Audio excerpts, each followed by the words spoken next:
Welcome viewers and MMA fans. Did you know that fouls are allowed in MMA, and if you as a fighter are not using them, then you're stupid? Today, I'll tell you why you should be using them and how to use them most effectively. If you're not cheating, then you're not trying. Chael Sonnen. Firstly, fence grabs. Is your opponent's forte grappling and yours not so much? Well, what you have to do is sprinkle some fence grabs into your MMA game. All you need to do is make sure you're within arm's reach, or should I say the finger's reach of the cage's fence, and you can hold on for dear life while your silly, naive opponent wastes away all their energy trying to take you down. And do you know the best part of the fence grab technique? It is one of the least penalised fouls a fighter could commit, as the referee will feel obliged to keep the fight going rather than break the momentum of the fight. So you can rest assured that you can get away with 1 to 2 fence grabs for free in each of your fights.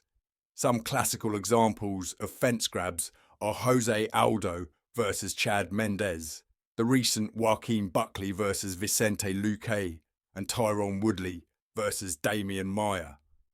So what happens when your opponent starts to grab the fence and the referee, of course, doesn't address it? Well, very simple. You grab the fence yourself and utilise it to enhance your own grappling game, like how Kamaru Usman and Leon Edwards did so respectively in their fights. Number 2, groin shots.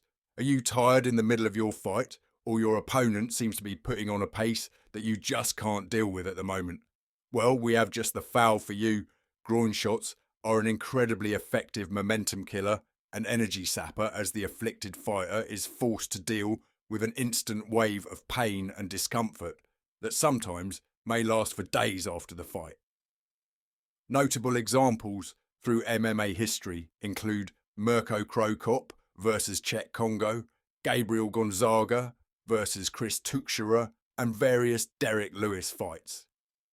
Some tips for when it comes to pulverising your opponent's family jewels are to kick and not punch, as fighters wear metal cups that may damage your fists, and to not kick so hard as to make your opponent unable to fight anymore and make the fight result in a no contest.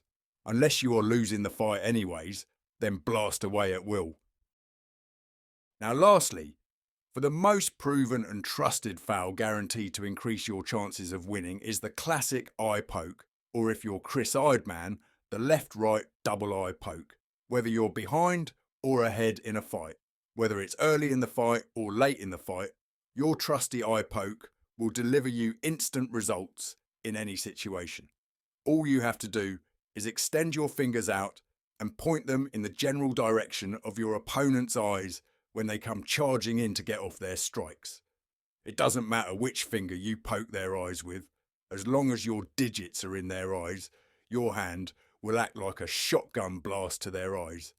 An added bonus to using this handy little foul is that your opponent will be worried about future eye pokes, and you will have a psychological advantage over them, as they will now have to deal with the threat of having their seeing organs assaulted on top of your punches and kicks.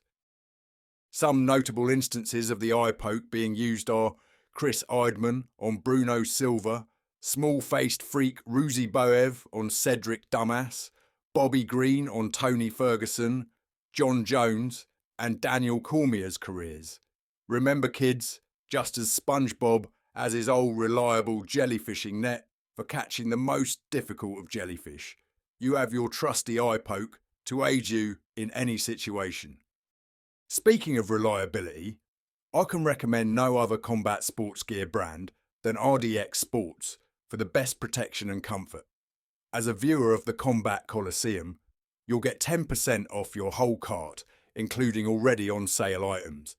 Click on the link below or use code COMBAT10 to redeem 10% off your entire purchase at rdxsports.com.